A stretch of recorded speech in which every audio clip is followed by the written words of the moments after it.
217 Recovery Podcast. If you don't make mistakes, you won't learn.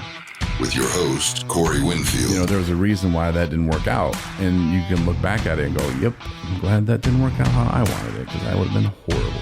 And co-host, Marney Winfield. Fairly expensive membership to Gold's Gym when I was in college, but I use that all the time.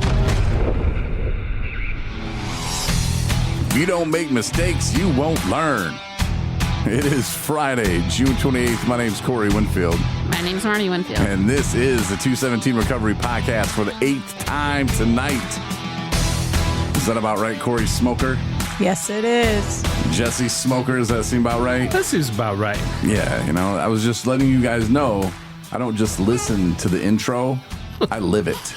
That's right. You know, we just tried to hit it again, and then I didn't unmute Marnie's microphone. She was like trying to say her name, and I'm just like, for real, that just happened. And we tried to do it the first time, but I didn't have the mics in the right spots, so it wasn't really picking everybody up. And Parker's joining us too, which is cute. For a minute, maybe. It's a little boy. Mm-hmm. How old is he? 4 weeks and 9 days today? Yes. It's 5 weeks. Okay, 5 weeks and a couple of days. Yeah. Yeah, it's funny because I like the 4 weeks and 9 days. Thank you. Yeah. We went up to dinner earlier, and the waitress asked how old he was. And you're like, what is he, 4 weeks and 4? And I was like, no, he's 5 weeks. I think I'm just like, now I'm trapped because you are wishing away his newbornness. Every time you're like, I can't wait till he's 2. I can't wait till he's 3. I can't wait till he can talk and walk and Okay, in 2 years, when we do the same podcast, when he's here with us, tell me it's not going to be cuter. I'm just saying. So I'm just like, I know. I'm doing the opposite. I'm like, no, we're going to keep him young. For people who have children, you know exactly, especially guys who have children, you know what I'm going through. The baby loves the mama. Like, he sleeps with them. I mean, she's everything to that little baby, you know? And, yeah, daddy's cool. Daddy can, like, put him down and give him some me time. Mommy can't do that. But I think when he gets bigger, it'll be more fun for me. That's why I'm like, I'm not wishing away his little cuteness. I'm just saying. See, he knows. He's going to say something But then, about it. here's what I see. 2 years from now, trying to do this podcast, I see a microphone swinging this way. I see one of us ripping the headphones off, trying to chase him somewhere. Yeah. Or he could just be here trying to talk. Yeah. True that. I mean, Like, I do see him hooked up, his own little chair, We'll have microphone. this serious conversation about whatever stupid president we have at that time. Oh, and then we'll just hear a poop head. It'll just be like, poop head. Or he'll just start throwing in words like he's got Tourette's or something. Probably. I'm like, damn it, Parker, no. We're having a serious conversation about our stupid president, whatever what it is. At least we know we're winning that. Like, whoever wins, good job. You suck. I'm voting for future President Winfield. Thank you. Thank you. Yes. I would have killed them in that debate. Oh, yeah. I don't think I can say that when I'm talking about the president. Oh, you Obviously. Well, said it right. yeah, I didn't mean like I'm not really going to. I meant like I would have lyrically Dilapidated. I would have dilapidated them. Yes. Not that's too close to the other word. But I'm not going to say because you can't say that stuff about presidents. Obviously. Well, anyway, so yes, the debate, Jesse, we spoke on this, and Marnie's like, I don't want to talk about this. You and Cori Smoker, you guys took a nap. It started, and you see ya. Ain't got time for this. Very smart women. Yes. Yeah. Jesse and I were like, well, we gotta see what's coming. What is in our future here? How to get a feel. And seeing Parker was like, I slept through it, but I want to chime in. But it was, the stuff I heard from both sides, man, it was tough. It was very, very tough to listen to, and I just couldn't even wrap my brain around some of the stuff that was going on, man. Yeah, I think the only reason it didn't get more out of hand is because they muted Trump's microphone. Yeah. But And Biden, he tried to go long a couple times too, but when they asked him about addiction, it pissed me off because they just were talking about some machines they got from the border, test whatever. yeah, And then the illegal aliens bringing it in. And the guy even gave him, the moderator even gave him another chance. He's like, okay, let me ask it again. What about people who suffer from addiction? How are you going to help them? Well, if we can stop the legal aliens from crossing the border, I'm like, Jesus, mother of Christ. It just shows me how uneducated even the higher ups are and how bad it is with addiction. Yeah. Like they just throw some money at it and like, okay, now fix it. And that maybe and that's the thing too. And you guys probably know this, but they try to chart and track everything, and they do a survey, or they'll do this, or they'll ask people this, but who are they asking the right questions, first of all? And who are they asking those questions to? Are they telling the truth? I mean, there's so many things that go into this. Like we give people, we give them rides, we give them a thing that's called the Bark 10, which is 10 questions. Like, how you feeling? Do you think that your family and friends are helping? You know, blah, blah, blah. And it's like just 10 questions. Are those the right questions to be asking to base like the whole funding thing or where you're going and what you're doing to help people? I don't know. Yeah. There seems that there would be a better way to be able to put actual numbers behind how bad addiction is in the United States, and not just want to blame the drugs coming in to the United States. Yeah, like the ones from the liquor store, or the liquor factory where they're making liquor and beer. And what about that? Is that coming from Mexico too? Right. Because there's still more people who drink than do the other drugs. So it's kind of like, well, what are we doing about that? That's still people who are addicted. If you would ask me 2 days, well, probably I did know because I started shaking real bad, but before my liver shut down and kidney shut down, if you'd asked me around that time, like maybe let's say 6 months before that, are you an alcoholic? Are you an addict? And I said, no. Yeah. And so if someone would have came by on a survey, I'd have said, no. Yeah. Well, how much do you drink? I would have lied. I don't know, about a pint a night, but really it was more than a fifth a night. But but like I would have lied about it. You know, I wasn't going to tell the truth. I wouldn't, because I didn't want them to judge me. So again, I think a lot of people are in that same boat.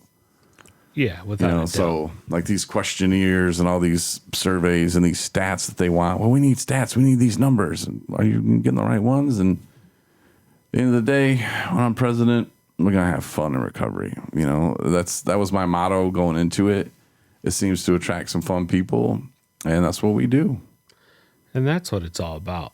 I mean, recovery's serious. It's a life and death thing. But if you're not having fun, you're gonna go. Mm-hmm. Why would you stay? Yeah.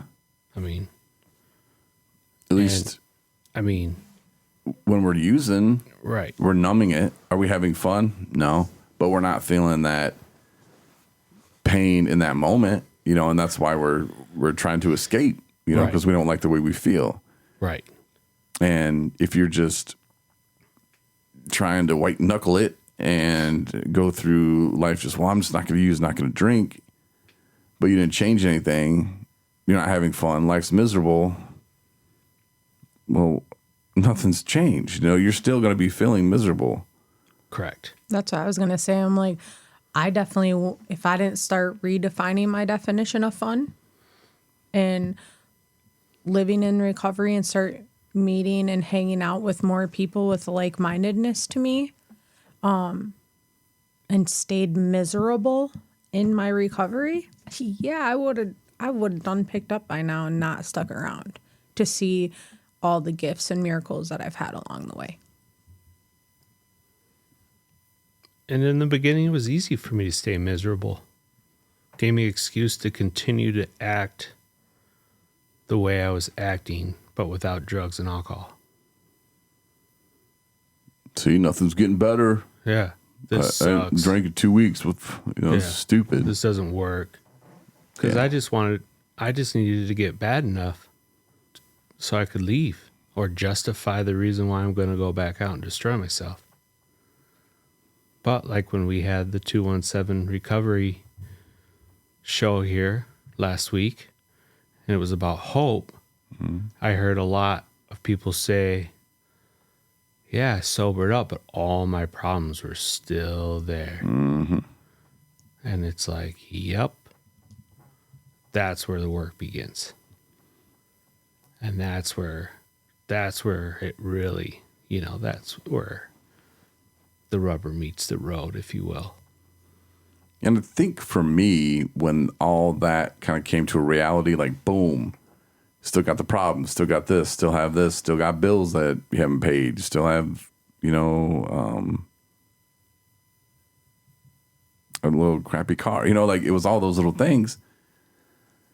But when I went to treatment that last time, it was like I took the approach of I'm reinventing myself. Like I'm going to start a new life for myself. And why would I go back to the old one? It clearly wasn't working.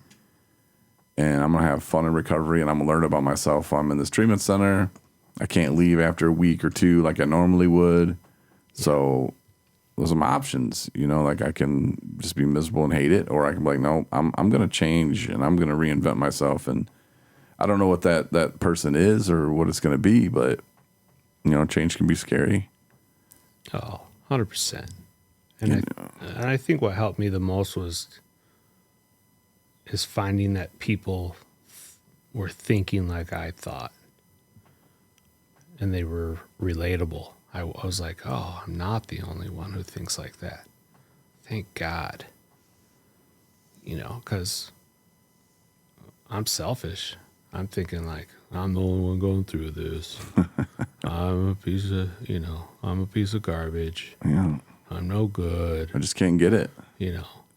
I'm going to die of this disease because I'm just hopeless. Mm. And all the things I think is just the disease trying to keep us right where it wants us sick. Doesn't want us to be out in the light. No. And we were talking earlier, and Cori, I don't know what you said about it. I think you probably agree, but when we first were introduced to a recovery coach, and I was thinking maybe 6 years ago for me, 7 years ago maybe, I hated them. I didn't have much good to say about them, and I'm like, what are you trying to prove? What are you trying to show? Mm-hmm. And my first dealing with them was in Benton Harbor at this place called Riverwood, and this dude, the first one I met, he's making maybe $12 an hour, and he, come on, let's talk. I'm like, okay. So I go in there, and he just starts telling me about all these drugs that he did, and I'm like, all right, dude, like, see you later, buddy. And nothing wrong with making $12 an hour, but I'm just saying, like, he wasn't living that life where I'd be like, wow, I want to do that. And I think that's what's cool about 217 Recovery, and where we're at is, like, we can give people a good career with this and really help people and have other people look up to us and go, wow, you're a recovery coach? Wow, you're not trying to tell me what to do. You're not bragging about all the drugs you did, and you're actually pointing me in the right direction. Like, that's a pretty cool gig, man. And then sometimes you like just got to drive across the beautiful state of Michigan and pick somebody up or talk with them or do something cool like that. Like, dude, I could do that. Like, that's a real career for me. I've been to jail 4 times, you could say. Well, that's actually a resume builder in our profession, right? Because you know exactly what we're going to talk about. You know exactly how it feels getting out of jail, or going to jail. And a lot of times you've been to treatment. It's cool. How many times? That's perfect. Because we take people to that place that you've been to 8 times, and it works out. But yeah, just that guy though is just like, kind of had nothing to offer. And I don't think they had the training back then either. I think they're just like, hey, how long you got clean? Whatever their little amount was then. Right. Year, 2 years, whatever it was. Mm-hmm. All right, cool. You're hired. But I think what's cool about some of the organizations maybe that now have the recovery coaches, I think that there's a little bit more of some guidelines for them to kind of stay in maybe.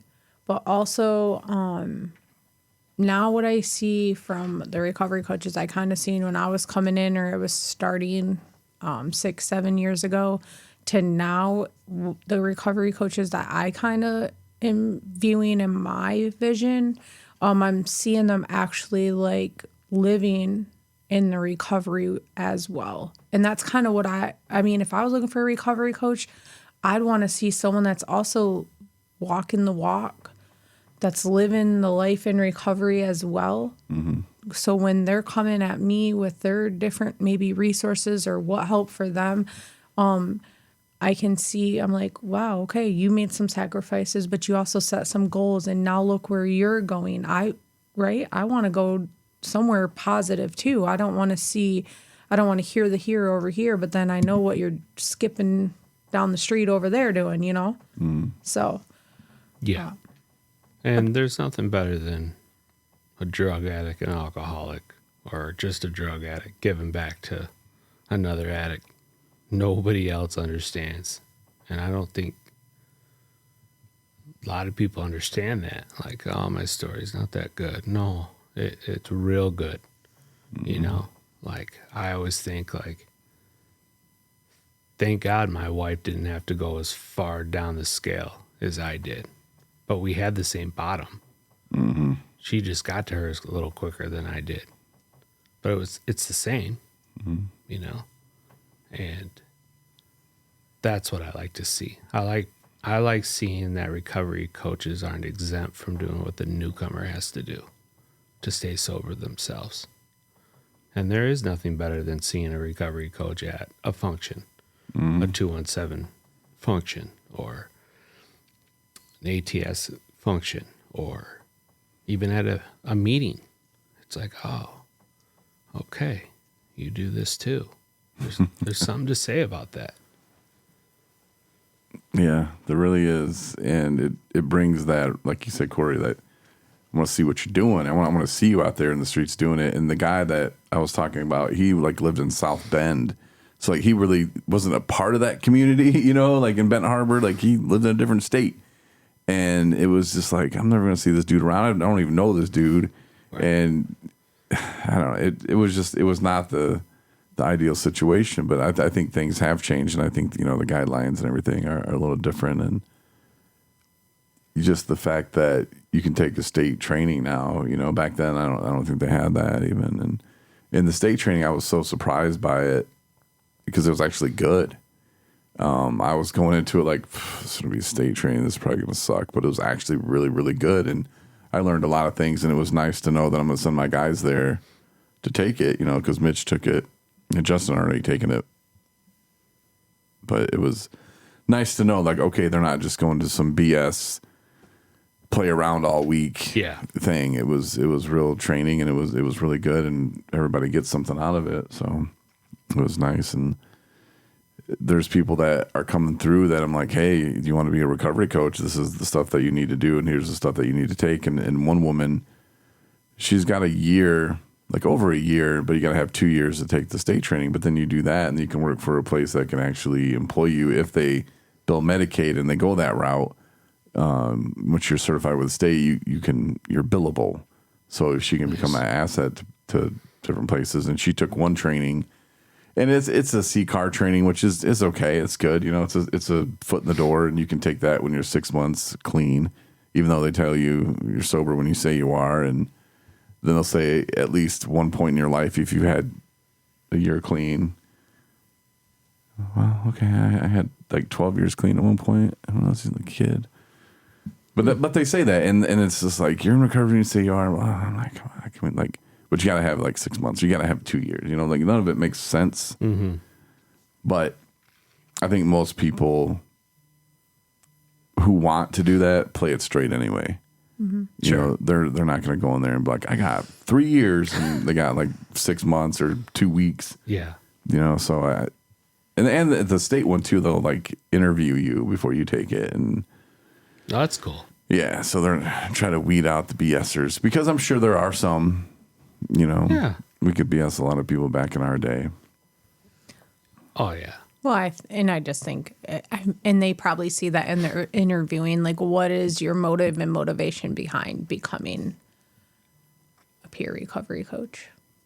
Well, I want to go swimming in, what was it? Drowned. I want to drown in, what is this saying?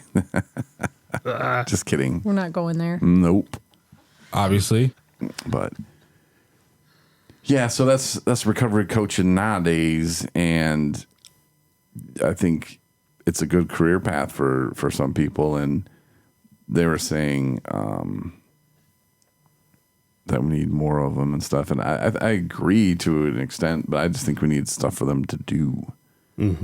Yeah. You know? Like, I think that they've come a long ways, and like they kind of got this bobbling guideline a little bit of like what they are or where their limitations of where they should stay in ethically.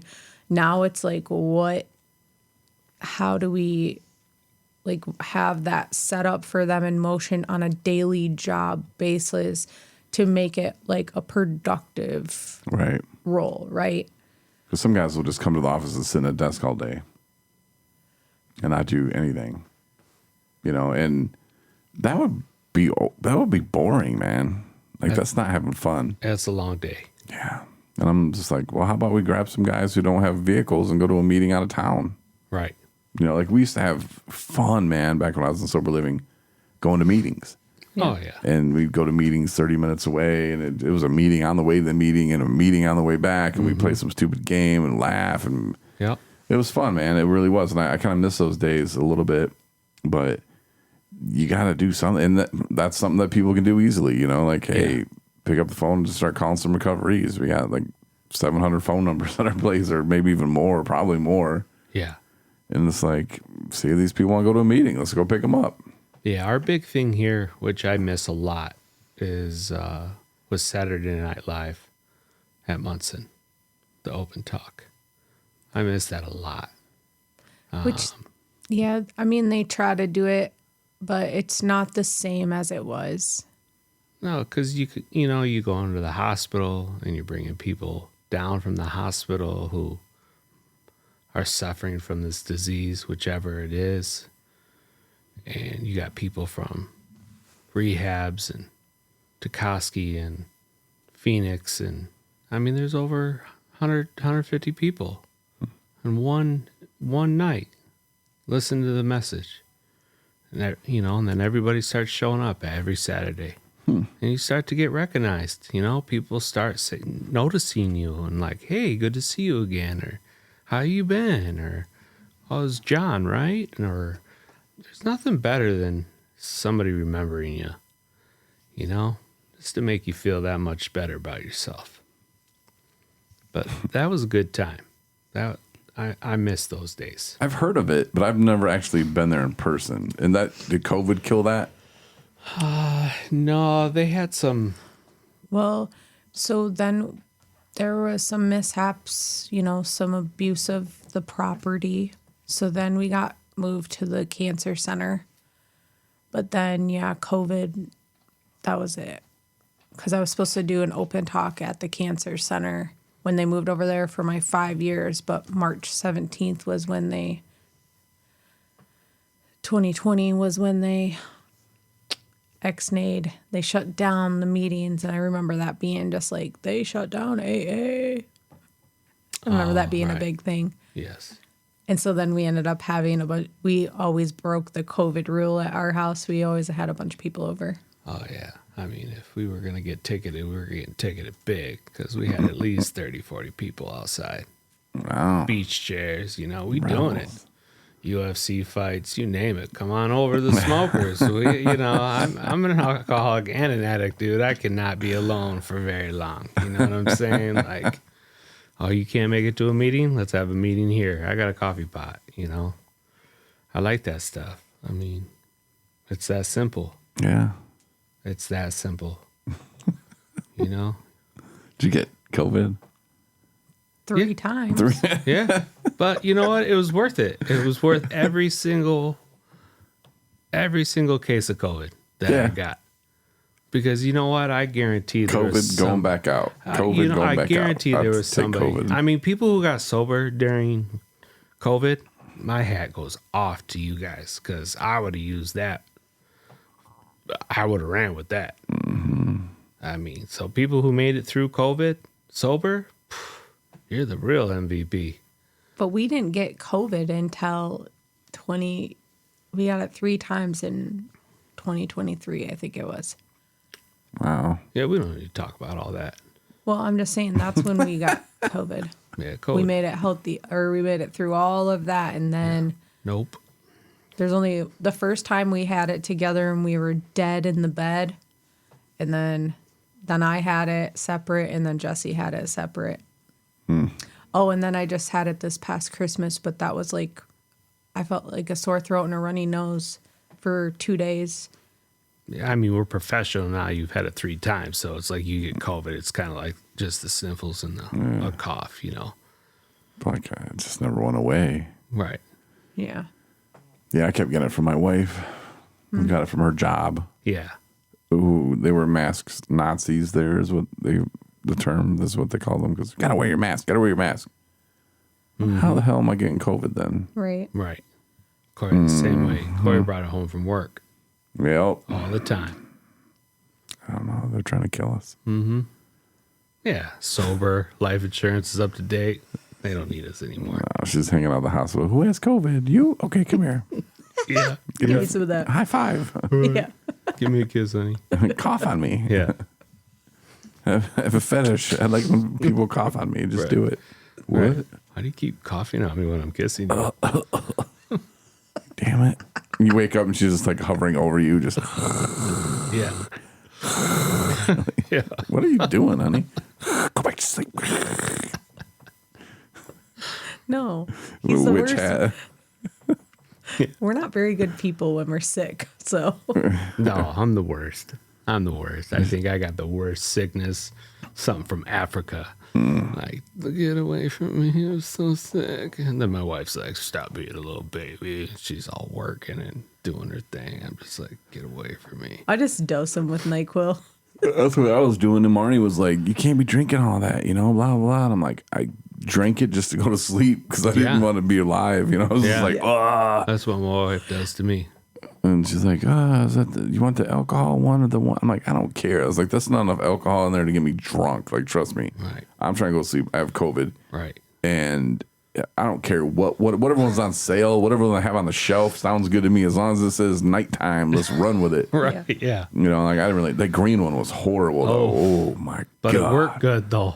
No, I don't care. It worked good, though. If you can get it down. I got it down. No problem. And mine kept coming out. Yeah. But the backside. Oh. Yeah. Yeah, it'd be like, you'd be sitting there, uh-oh. And you'd be like, blow it up. Yeah. Thanks, green NyQuil. That was horrible. Imagine getting COVID in a camper.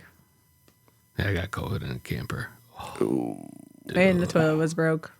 Dude, whoa. Nope. What? So bad. Wow. Yeah. So you and Mitch got something in common. Obviously. Yeah. Yeah. Did you ever hear his story? I think he told us once. Yeah. Yeah, because the bear went back to the same. Oh, yeah. Yeah, Mitch has a bear video, and you can watch it at 217recovery.com. That explains it all. Same scene and everything. This time he had a bear mask on. Mitch is a bear talker. He's a bear whisperer. Sorry. Yeah. Yeah, that was a pretty good video. Everyone, Whoa. everyone should check that This out. place is haunted. My chair just got pushed. Sorry, I just fell into my desk. So you guys like the studio, though? Oh, yeah. Our first guest at the North Studio. Yeah. You feel like you're straight up VIP in here. I'm not sure. Corey's kind of sunk into his I'm desk just trying right to now. change subjects. I know where Parker gets his wobbles from, though. I'll tell you that right now. You just rolled off the mat. I was pushed off the mat. Pushed. Yeah, the cat did it on the way by. That was the bear ghost. Yeah. This is the burial ground. Anyways, the lights here, down here that you have going on, I like the blue. I like under the desk lights. Oh, you got a nice little fireplace here. Yeah, Marnie gives me hell for it. She's just like, and yesterday she's like, I don't know if, or maybe it was today. She's like, I don't know if you think you're some kind of bachelor or something. Like, why would I have to be a bachelor to have cool things? No, I think it's very well organized up. I like it. It looks good.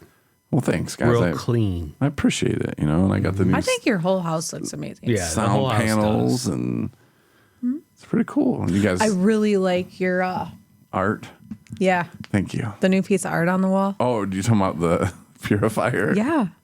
Oh, that is nice. And I think it works great. Yes. Yeah, it's on right now. You can't hear it. No. No? It's very nice. And even And- if it did smell like I cat don't- box, We would it tell doesn't you. now because we're used to it. So No, I would I tell don't you. smell it. I didn't smell it at all, so it's Just working. take it in. Nope, still can't smell it. So we're used to it now. It's good. I didn't smell it once coming into your house. No. No. Came through the front door and nothing. I didn't even know you had cats. Serious. I Yeah. don't smell the cat at all. It's working. I don't know. Hopefully it is because it That's working. was kind of like pretty expensive one. I think it is working great. Yeah. Smells good. And we got an air purifier at But the ours house, is too. loud. It's like Yeah. a white noise thing you have outside your office to drown people so they can't hear what you're saying behind the door. Yeah. Well, we have one like that. It's a shark or something, I think. I know they make vacuums, but I think that's a shark. Yeah. And if I were to vape in the same room with it, 2 seconds later, it goes from blue to like red and Yeah. it just sucks everything right out of the room. Well, that's kind of nice, huh? Yeah. But it's kind of loud. Yeah. Ours is too. Yeah. Ours is, yeah. You're like, okay, something's getting purified. Yeah. But and some of them you can buy are just junk. Like we Yeah. had this one that we bought, Yeah. we put it in the cat room, and all it did was just it took the air in and it just blew it Oh. Oh, yeah. like all over the room. That's no So good. Yeah. it was That horrible. one's got to go. Yeah. Yeah, that one is. We haven't even thrown it away. We're so disgusted by it. Yeah. It's in the storage room. Just re-gift it. Yeah. Yeah, yeah, but That's a good white elephant gift. there you go, Mom. Use purifier. Plug it in. It'll really freshen up your place. Oh, what's that scent? That's cat litter. That's a new set. Yeah, it's by Riff Febreze by Justin Burke. Frabas by Justin Burke. Brava. That'll be his new cologne. See the So we got Fabulous and Frabas. Frabas. Frabaz. Yeah. I could see the commercial too. Just looking right at the camera. Yeah. But have you seen his video then? No. No. His Fabulous video? But you saw Mitch's Bear video. But you didn't see Justin's Fabulous video. Oh, I have. Oh, okay. No, I have not. No. We're getting Jesse more into this and listening, and he's yes. I'm slow. And the more that he's listening, the more he's Yeah. laughing, and Oh, then yeah. he's like putting together all this stuff, right? So Yeah. It's good.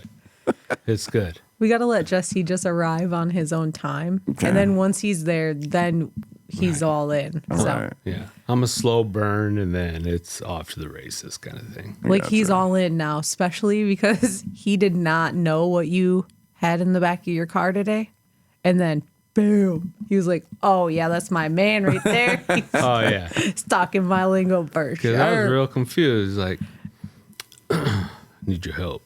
I'm like, all right, man. Shit, my car or your car kind of thing, you know? It's out in the car. I'm like, all right, cool. Walk out of the car. I'm like, what could possibly be in here that he needs my help with? And then, of course, you know, it's just like, ooh, opens all nice. It's like a movie, you know? Bam, boom, boom, boom, boom, 65 inches of love. Brand new TV. I'm like, that's right. Oh, yeah. Right up my alley. I'll help you with that. What did you think following us to your house from dinner? Is there any thoughts? Were you giggling or anything? I don't think so. Were you just praying that a couch didn't come out at you? Well, Marnie was like, I hope that they're cool with that couch getting wet. And I was like, well, I'm pretty sure they are. Yeah. I think they talked about it at dinner, like they're getting rid of it. So, Yeah. Tomorrow. Yeah. I told my wife I was getting ready for the fall color tour. Only take 3 people at a time, but boy, it's gonna be a good ride. yeah, they have a pickup truck, and in the back of their truck, they have this couch. But you guys had said that you got new sitting, what do they call it? Recliners. Yeah, new Yeah. sitting options. Yeah. And you got some nice recliners. So you getting rid of this couch and You know, you just happen to have it in the back of the truck. And Yeah. it's raining out here in Michigan tonight in Traverse City. So Yeah, we just try to fit in a little bit. it's like, huh.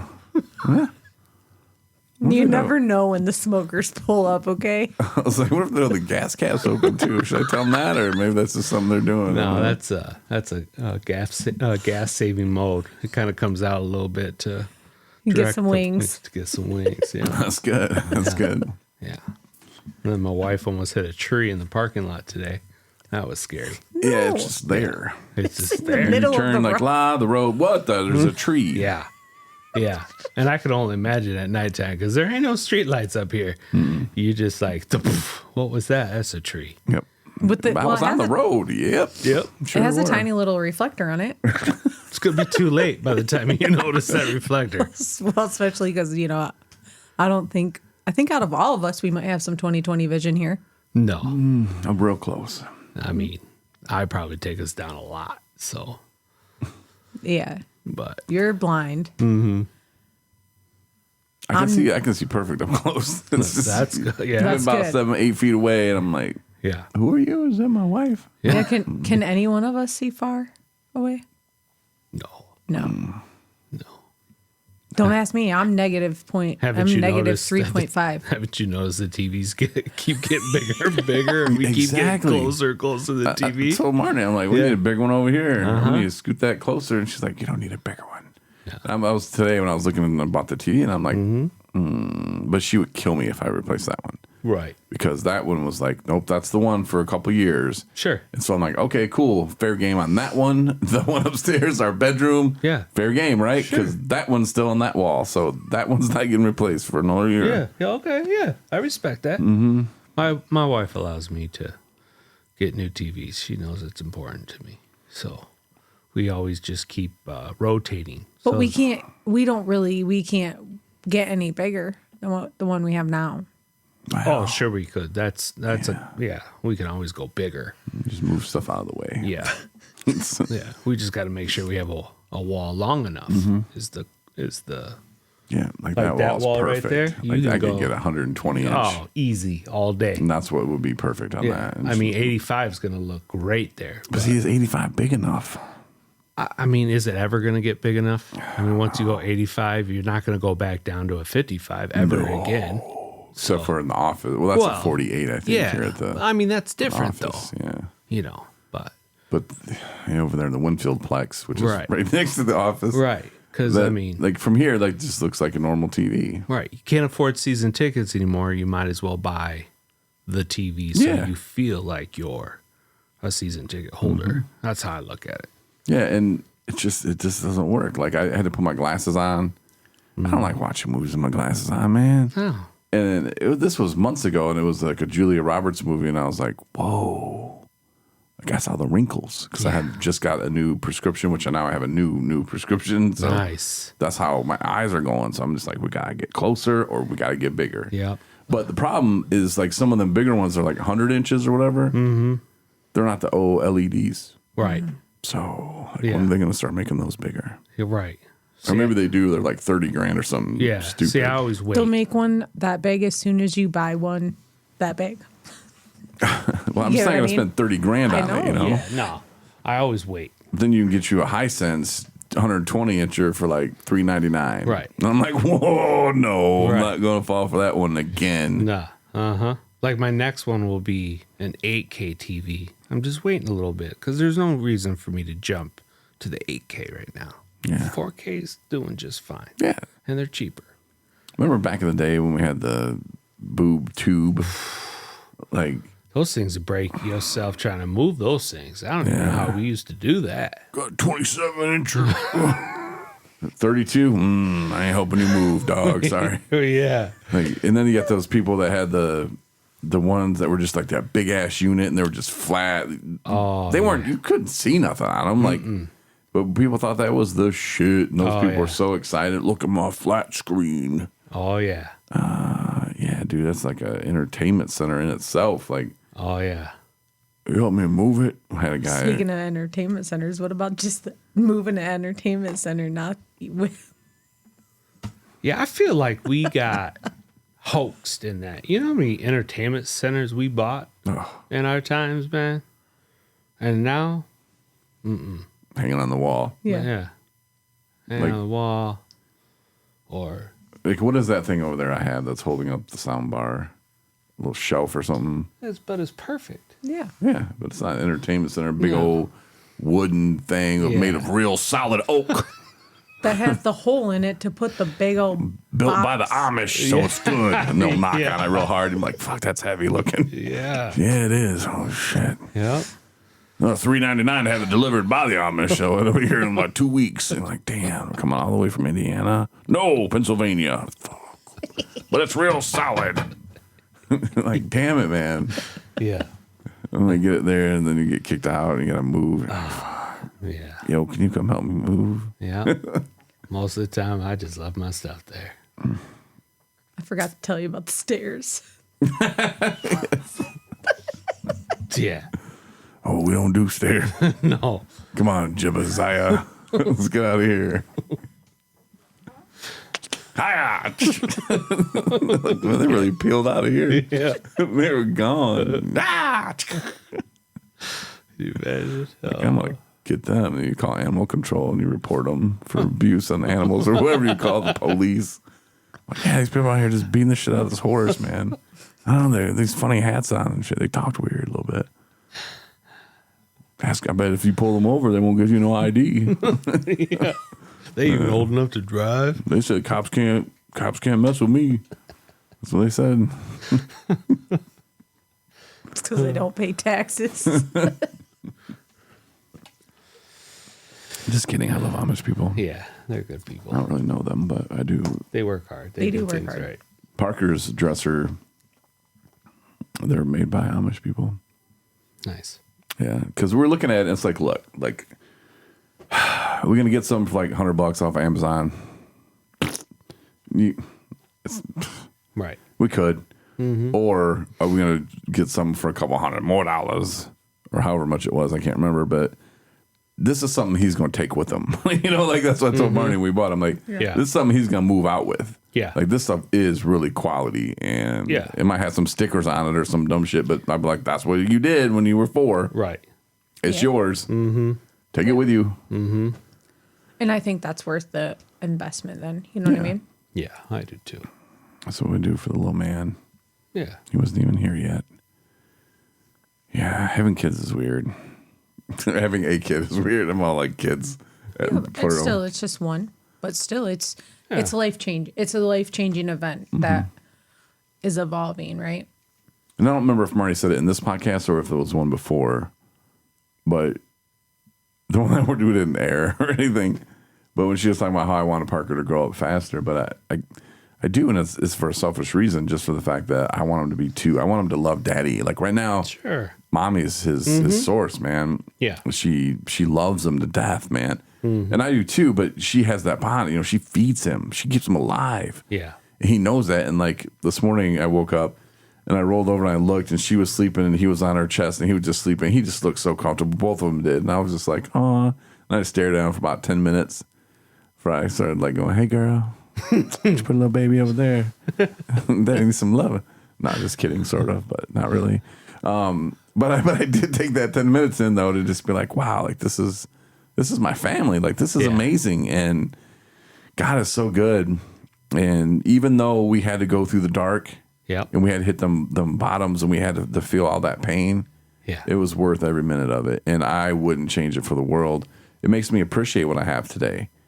And I'm not just talking about diabetes and stuff either. I'm just talking about like just in life in general, relationships, friends, having people over to the house, you know, doing a podcast in a cool studio. Yeah. You know, like it's just little stuff, you know, going to have pizza and Yeah. But that's all But big. look at that's stuff. your hard work and that your goals that you wanted one day, or actually, you know, I'll you show worked hard and they're coming true for you. So this And Marnie too. I'm about to show you something. So this was something that my therapist at Mid Harbor was like, well, you're in there, I want you to write some goals down. Write 5 things that you want to achieve within a year. And of course, you won't be able to read it. Oh, you might be able to. But like 5 things you want, and how you're going to get there, and the ways that I remained sober in the past. And so I wrote on a piece of paper, and I have it framed now, and it's just Nice. just sitting on the desk here. But yeah, I don't have my phone to get any more light. Sorry. I just hand her stuff she can't read because there's like blue lights and stuff in the studio, so you can't really read anything on that. No, it's cool. That's a good look back right there. That's a good, healthy reminder. And I deframed it, and it's like 5 things I want to accomplish in a year, and I put on there, I wanted to find a woman worth my love, and I wasn't going to settle. And I want someone going to love me like I love them, and, have kids. Yeah. And the therapist that was in the room with me, because my therapist in Benton Harbor, I made her call there, which I'm sure she didn't like. It's probably why she didn't like me. She's like, oh, you might be rushing it there, and I'm like, no. I'm just saying, like, I know what I want in the future. Right. I'm not going to settle for someone. Like, if the woman is not someone I want to settle down with or think about having children with, I'm not going to waste my time. Yeah, I like it. I mean, I like it. I'm not gonna settle. You knew what you wanted. I mean, that's great. And, Marney was, Parker's our little miracle baby, really. And it got to the point where it's like, all right, we might not have children. I was like, all right, that's cool. We got 3 cats. Like, I still found the woman of my dreams. Yes. My soulmate. Yes. So, like, I was cool either way. But, the fact that we were blessed with little Parker was just, cherry on top. It's like, God's good. Yeah. It just keeps getting better. It really does. And again, it's kind of like that whole don't leave before the miracle happens. Yeah. Because they just keep happening. We don't know when, but it happens. It does. It does happen. The promises are true. That's one thing about AA that I love, the promises. Yeah. And if there's someone struggling right now, they're probably not listening to this podcast, and that's cool. I get it. I wouldn't have either. But if a loved one of yours or whoever, don't give up on them. Mm-hmm. It's a process. It takes time. It's not like a debate. No. No. It's not gonna. It's a marathon. It's not a race. Yeah, but it can be done, and we're proof of that. Yes, it can. All 4 of us. And Marnie's not on the podcast anymore. She took Parker upstairs because he was getting fussy, but she'll tell you too. It's just don't give up, keep doing it, and when it all clicks, it is the best feeling ever. When you can like put it all together and you can realize like this is going pretty well. But anyway, I think you guys have to go. I think I have a kid to pick up. Yeah. It's been blowing up my phone, but Yeah. we wait for her to go to work. We stop our plans. She can wait for us. Huh. Well, we'll probably have to do the TV some other time, though. Okay. Let us know. Jesse spends the night. Or I can come back and get them. Oh, yeah. We can do that too. So if you want to get it up. That's going to be a drop. Yeah. The Thanks. TV hung up on the wall. Thanks, honey. Before you're left to do it by yourself because your Obviously. wife said no. Because my wife said no. Dilapidated. All right, we'll end on that. But thanks guys for coming by the studio Thanks for hanging out having us. tonight. It was a lot of fun, and we'll do this again sometime. It was fun. Thank you. Thanks for listening to the 217 Recovery Podcast. Listen to over 900 episodes on the 217 Recovery app that's free in your app store or online at 217recovery.com.